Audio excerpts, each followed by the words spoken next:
Kama sakata sepa udah wah ini udah satu besar ini besar udah mau menacil udah wama dah seperti hasil kita ini udah kamu ini lah ya sakit kau udah usitin ini karena sakit akan ini lah ya karena langnya masih sama kertas di sini hai lo aja karena tak boleh lama saya ai masih lama mau yang dalam tapi apa itu lamanya udah kahajin sajen itu langnya ini jelas lu mau baca sakit lu atau apa ke saja मैले सम्पूर्णलाई एकचोटि ध्यान आकर्षण गराउन चाहे हजुर यता एकचोटि आइदिनु होला छोड्दिए है त मैले त्यसमाथि लानु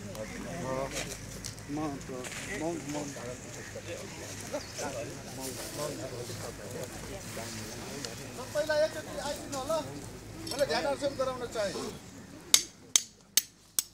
हामी आज मलामी यहाँ आएको छौँ उहाँको अलिकति परिचय उहाँको योगदान बारेमा हामीले चर्चा गर्नै पर्छ मान्छेको अन्तिम हामीले यहाँ दिन अब दफन गरिसक्छौँ खोटाङ जिल्ला मोहबटेका विषय वार्ड नम्बर 3 मा बुबा मानबहादुर राई र आमा टिकामाया राईको कोखबाट 2003 सालमा वैशाख 1 गते जन्मनुभएका समाजसेवी स्वर्गीय शेरबहादुर राई लप्टनको भक्तपुर क्यान्सर अस्पतालमा उपचारको क्रममा पौष 16 गते निधन भएको हुँदा उहाँको आत्माले चिर शान्ति पाओस् भन्ने हामी मलामी जनले हाम्रो कुलपित्र तथा बुढाहङपा बुढीहङमासँग प्रार्थना गर्दछौँ।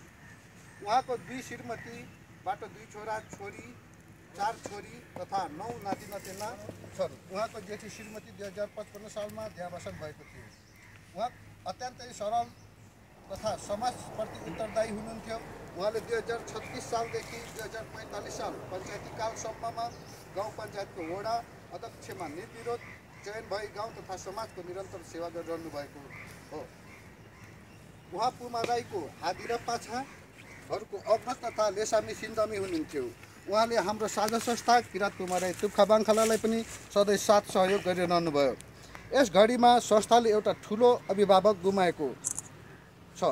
उहाँको आत्मा दिपाछा पुगोस् भन्ने कामना गर्दै हार्दिक श्रद्धाञ्जली अर्पण गर्न म तपाईहरुलाई 1 मिनेट मौन धारणको लागि विनम्र अनुरोध गर्दछु। यहाँबाट यो थापसँगहरू गर्नको लागि गाउँमै पुग्नुपर्ने भएकोले यहाँ हामी उपस्थित मलामी जनले हामीले मुख जुठो पार्ने र मलामी चोखिने भन्ने मृतक शेरबहादुर राई लप्टनको भाइ गणेश राईलाई अनुरोध गर्दछु।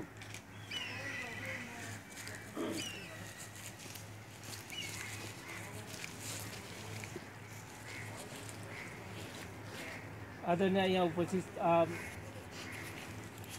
याखा राईका अध्यक्षज्यू अनि पुमा राईका अध्यक्षज्यू र यहाँ सम्पूर्ण उपस्थित दाजुभाइ दिदीबहिनी अनि पाहुना मित्रजनहरूमा तपाईहरुले 10औं कामलाई चाहिँ छोडेर चाहिँ यहाँ हाम्रो दाइको अन्त्येष्टिको लागि हाजिरा भइदिनु भएकोमा म अनि हाम्रो दाइको फ्यामिलीको तर्फबाट चाहिँ हार्दिक धन्यवाद दिन चाहन्छु। अनि यसको पछाडि चाहिँ हामी तल चाहिँ उहाँले बताइसक्नुभयो हाम्रो खड्ग राईजी हाम्रो चाहिँ पुमा राईका अध्यक्षज्यूले हाम्रो चाहिँ मलामी चखाउने सबै कार्यक्रम चाहिँ यहाँ हुनेछ। किनभने हाम्रो एकदम छोटो समय छ। मेरो पनि उहाँ काममा खल्किनु पर्ने छ। उसको छोराको पनि जम्मा 3 हप्ताको छुट्टी लिएर आएको छ। जसले गर्दाखेरि हाम्रो फेरि अर्को मलामी चखाउने कार्यक्रममा चाहिँ कति भेट पनि नहुन सकिन्छ।